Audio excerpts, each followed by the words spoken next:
Hello and welcome to another episode of Suspection. Yes, today is a Kyle-centric episode, and I'm Kyle, And I'm Isella, and and we're we're your your hosts. hosts. So we've been talking about, it's been a while. It has. It's been a couple weeks. Yeah, but we've been talking about pirates, and I have a couple of pirates because I couldn't get a lot of information on my first one, whose name is, his name is John Rackham, Okay.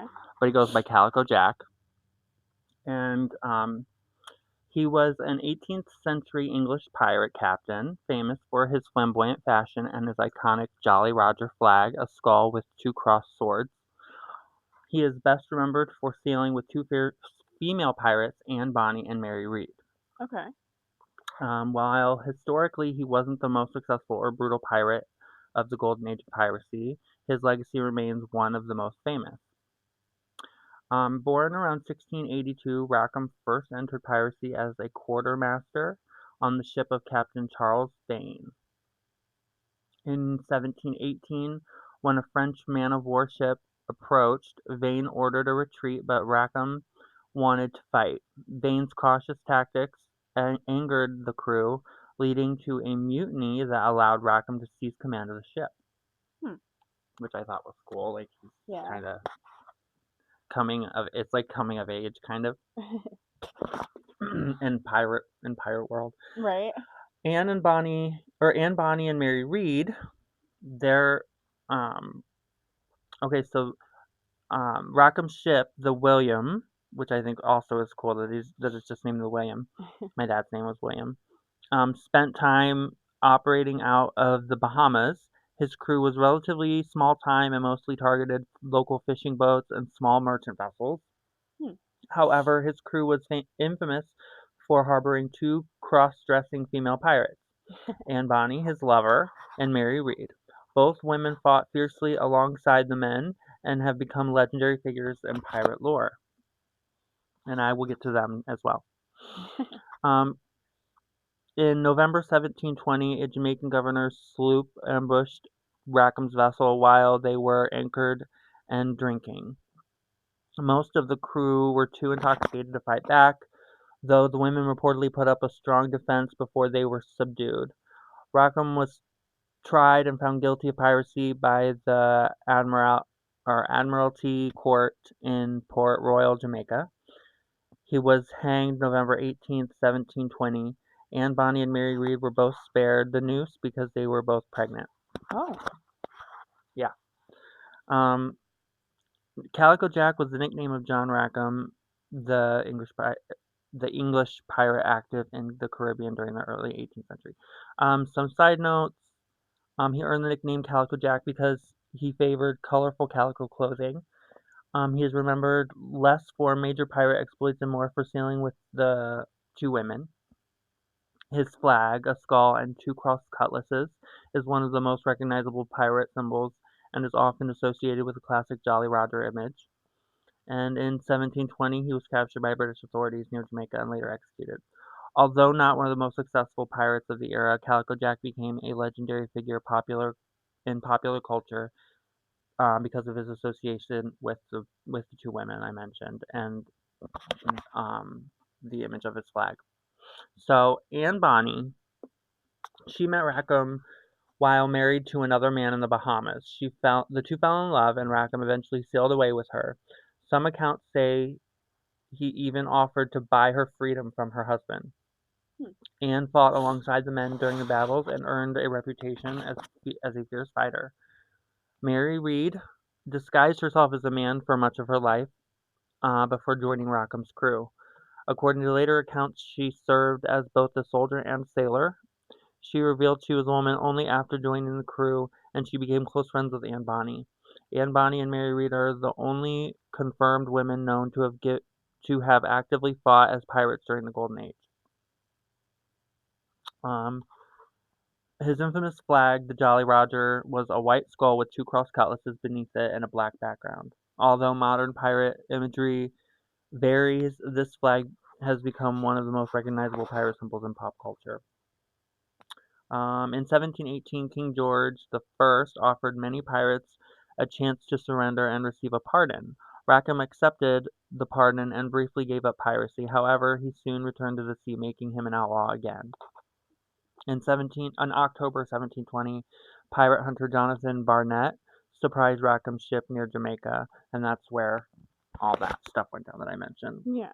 Many of Rackham's crew were reportedly drunk during the Barnett attack.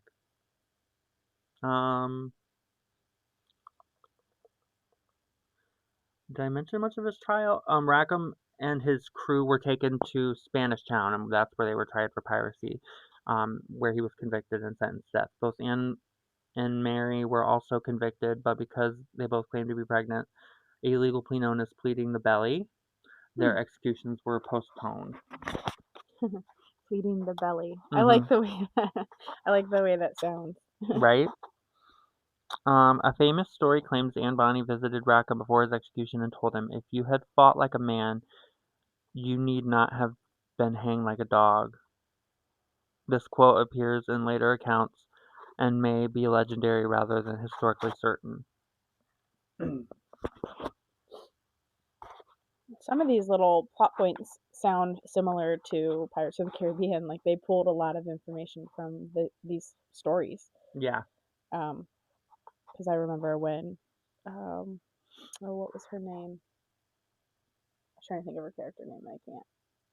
Keira Knightley's character. Keira Knightley's girl. Yeah, I she know who you're talking about. dresses like a man Yeah. and pretends to be a pirate. And then also the Jolly Roger. Jolly Of Roger. course. I mean, if there's any mention of Calypso, because Calypso was the goddess of the sea, you know what I mean? A lot of pirates worshipped her. Yeah, and then when they had when they had all the pirate lords meet. I haven't seen all of those movies. Oh, okay. Well, they have all the pirate lords meet, and there's a Chinese pirate queen in the mix too. And I was just like, oh my gosh, they pulled all the pirate stories they could. Yeah, they did. That's awesome. Okay, so I have a second pirate for you. This is Captain Kidd. Okay. With 2 D's. All right, Captain William Kidd. He lived from 1645 to 1701. He was a Scottish sea captain, best known for his transition from a government-commissioned privateer into a convicted pirate. Oh. Though he started his career capturing enemy vessels for England, political changes and a rebellious crew led him to attack a massive Armenian ship, the Qudah Merchant is how that's how I'm gonna pronounce it. The Qudah Merchant, resulting in his notorious execution in London. A closer look at the life and legend of Captain Kidd reveals a complex figure. In the early years, born in Greenock or Dundee, Scotland, Kidd eventually settled in New York City. Oh. By the 1690s, he was a respected, wealthy shipowner and a successful privateer commissioned to protect English colonies during King William's War. The Royal Commission. Okay. In 1695, Kidd was commissioned by the English crown and prominent nobles to hunt down pirates and capture French ships in the Indian Ocean. However, the expedition was plagued by delays, disease, and mutinous crew members. Failing to find pirates, Kidd's crew pressured him to attack various ships to secure riches, which his most famous prize was the Qudah Merchant, a massive vessel heavily laden with gold, silk, and jewels. So he was supposed to catch pirates and then became one? Mm-hmm. Okay.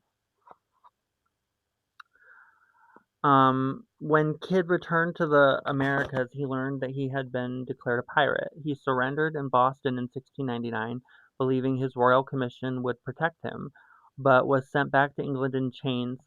He was tried at the Old Bailey and convicted of murder, having killed his gunner William Moore, and 5 counts of piracy. Kidd was hanged and executed at Execution Dock in London on May 23rd, 1701. His body was tarred and hung in a cage Oh, this sounds awful. His body was tarred and hung in a cage as a warning to other pirates. His failure to recover the Kadam merchant's full cargo sparked enduring legends of Captain Kidd's buried treasure, which remains a staple of folklore and adventure stories. Hmm. Captain Kidd was the nickname of William Kidd, one of the most famous and controversial figures of the golden age of piracy. Unlike many pirates, Kidd began his career legally and as a respected sea captain before becoming accused of piracy. To this day, historians debate whether he was truly a pirate or a political scapegoat.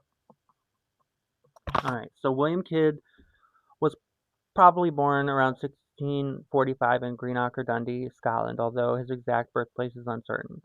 Little is known about his childhood. By the late 1600s, he had become an experienced sailor and eventually settled in New York City, like I said earlier, where he married a wealthy widow, Sarah Bradley Cox Ort.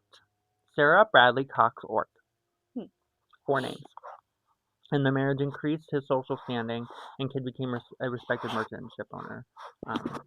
Like his marriage uh, gave him like Status. status. Exactly. Thank you for that word because that's the one I wanted. Um, and his status in that marriage helped him become a privateer. Okay.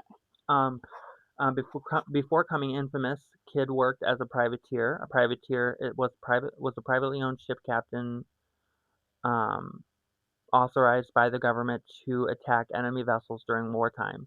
Unlike pirates, privateers operated under a legal commission known as the Letter of Marque. Okay. In the 1690s, England was at war with France, and piracy in the Indian Ocean threatened English trade. In 1695, a group of powerful English nobles financed Kidd's expedition. Um, the mission was to capture French ships, hunt down pirates, and return valuable prizes to England, which we know he did not do. Like he Yeah. couldn't. Like they weren't finding any pirates, so that led him to piracy of their own. Right. Hmm. So, But they still think that he did. That's where the legends come from. They think that hmm he kept because the of riches for himself. what was it called, the Kada merchant? Mhm. Yeah, the Kada merchant ship. That one is like, or that whole story or that situation kind of made him a pirate. Okay. Yeah, because he attacked that. It like cemented him. Yeah, Okay. he did. He attacked that vessel, and they never recovered all of No, the loot. they supposedly had, but because the government didn't find everything that they had stolen, Mhm. that's where the legend of his lost treasure came from, is that he had stowed away treasure somewhere. Right. Where a Uh, lot of times in reality they sold it and yeah, drank it's probably drank, just gone. drank it away. Yeah, exactly. All right, the Adventure Galley. Kidd commanded the Adventure Galley, an unusual ship equipped with about 34 cannons, 150 crew members, both sails and large oars,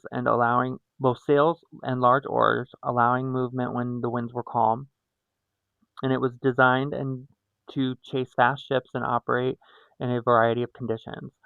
Problem during that voyage, Kidd's expedition quickly ran into trouble. He spent months without capturing valuable prizes, which frustrated his crew. Disease, harsh weather, and shortages of supplies made matters worse. Many sailors wanted Kidd to attack any rich ship they encountered, whether or not it was a legal target. And then I mentioned earlier the killing of William Moore. Yes. One of the most damaging events occurred in 1697. A gunner named William Moore argued with Kidd, urging him to attack a Dutch ship. Kidd refused because doing so would have been illegal. During the argument, Kidd struck Moore with an iron-bound wooden bucket. Moore died the following day. The killing later became one of the main charges against Kidd in his trial. Now, the Kada merchant.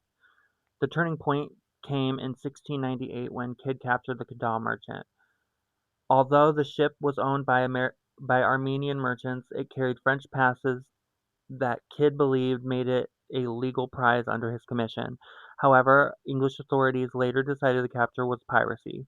The Kadam merchant was extremely valuable, carrying cargo such as silk, fine cloth, sugar, opium, gold and silver, and other luxury goods. The cargo was worth an enormous fortune for the time. Um, there's question if Captain Kidd was really a pirate. Arguments that he was a pirate. He captured ships whose legality was disputed. Some crew members committed acts of piracy. He killed William Moore. Yeah. He sold captured cargo for profit. Arguments that he was not was that he possessed legal privateering commission. Many captures appeared to fit his orders. Political leaders who had financed him wanted to distance themselves from controversy, and important evidence supporting Kidd's defense was not presented in his trial. Now, buried treasure, and I use that in quotes. Okay. Captain Kidd became forever linked with hidden treasure. 1699, while returning to New York, hoping to clear his name, Kidd buried part of his wealth in Gardner on Gardiner's Island, off Long Island. Oh. He expected it to be recovered later as evidence that he had acted legally. Instead, authorities seized it. The real event inspired countless legends about Kidd hiding treasure elsewhere. Um, Treasure legends. We got stories that claim Kidd buried treasure in places including New England, Nova Scotia, Caribbean islands, the Hudson River, Long Island, Oak Island, Nova Scotia, though no evidence links him there directly. Now, despite centuries of searching, no confirmed large treasure cache from Kidd has ever been found beyond the documented deposit at Gardiner's Island. And his arrest was in 1699. When he arrived in Boston, he was arrested and sent across the Atlantic to England. Kidd was tried in London in 1701. He faced charges of piracy and the murder of William Moore. Several documents may have supported his defense, including evidence concerning French passes, were reportedly unavailable during these proceedings. The trial is often criticized by historians as unfair. Captain Kidd was executed by hanging at Execution Dock in London on May 23rd, 1701. I want to say 19 something all the time. I keep forgetting we're far back. Yeah. According to tradition, the rope broke. What? According to tradition, the rope broke during the first attempt, so he had to be hanged a second time. Afterward, his body was coated with tar and suspended in an iron cage on the river, in the River Thames, for years as a warning to others or to other would-be pirates. Isn't that gross? Yeah. Like he was dipped in tar and put in a cage. Yeah. That's gross. And just imagine what that does to your skin. Right? Oh, It that eats seems just eats away ouchy. at. Just ouchy, ouchy. Well, he was already dead, so I'm sure he's not worried about his skin. But I have like little myths and facts. Like facts. He was a Scottish sea captain. He was originally a licensed privateer. He commanded the Adventure Galley. He killed William Moore. He captured the Kadam merchant. He buried treasure in Gardiner's Island, and he was executed in 1701. Likely true, he believed many of his actions were legal under his commission. Political pressures influenced how his case was handled. And then legend, the vast amounts of his treasure remained hidden around the world, that he left coded maps revealing secret treasure locations, and that he haunted places where treasure was buried. His legacy is one of um, basically buried treasure and um, like his unfair trial, like because, or his seemingly unfair trial, because he was a privateer, um, that was supposed to kind of smooth over all of his bad deeds, but Oh. it didn't. So I was looking for like anything recent on him, recent news, and I found it's from 2015, so it's not that recent. It's like 11 years ago, but they had found a piece of silver, a 121-pound bar of silver off the coast of Madagascar, and they believe this to be part of Kidd's booty. Wow.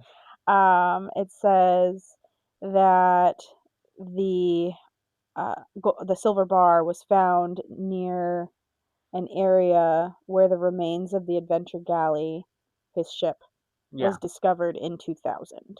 So they believe that this, until now, until that bar discovery, they had only found pottery and bottles of rum. Go um, figure. but that one piece of silver is considered the only treasure Yeah. that they found. That's cool though. Yeah, They found anything. yeah, I didn't know that. Well, that's all I have on Captain Kidd and Calico Jack. yeah. Well, I mean, there's still some interesting stories. He was a pirate hunter that turned into a pirate, so Right? I think that's awesome. And then the other one traveled with female pirates that Yeah, I like that about yeah, Calico Jack is that his compadres were females. yeah, yeah. I like it. I like those stories. They're good. Not too dark as far as Right? piracy goes, like they could be. Mm-hmm. Everyone's heard of Blackbeard and yeah. Right, and that's why it was like I could have done Blackbeard, but I wanted to do something I didn't know about, and I didn't know Mhm. about either one of these. Yes, So, definitely. And Bluebeard's another one I think. Bluebeard is actually because he killed his wives, like that's what you call. So you know how you like call a woman that kills all her husbands a black like a widow? Black Widow, yeah, Yeah, so the term Bluebeard is or for men who kill their a man wives. who kills all their wives. My So gosh, came from him. yuck. But thank you for listening and come back next week for another episode. We post every Thursday at 6 p.m. Eastern Standard Time. And remember, trust no one. Question everything. Yes. And if you want to send us your stories, we'd love to hear them. Anything conspiracy related, anything glitch in the matrix, anything ghost story, anything like Appalachian Mountains, Yeah. scary stories, anything you got, camping stories, send us your stories at our email, which is suspectionpod@outlook.com. Again, if you want to, we would love to have your stories so we can read them on the podcast. Send them to suspectionpod@outlook.com, and we have an Instagram. Yes, our Instagram is at SuspectionPod. You can find links in our bio for our Amazon Music, our YouTube, and Spotify. Um, you can send your friends the links Yeah, also so that they can check us out. please do. Yeah, I mean, why not? You already get, if you have Prime, you have Amazon Music, you have access to it for Yeah. free. So, all right. Right. Well, Thank you so bye much for bye. listening. Bye bye.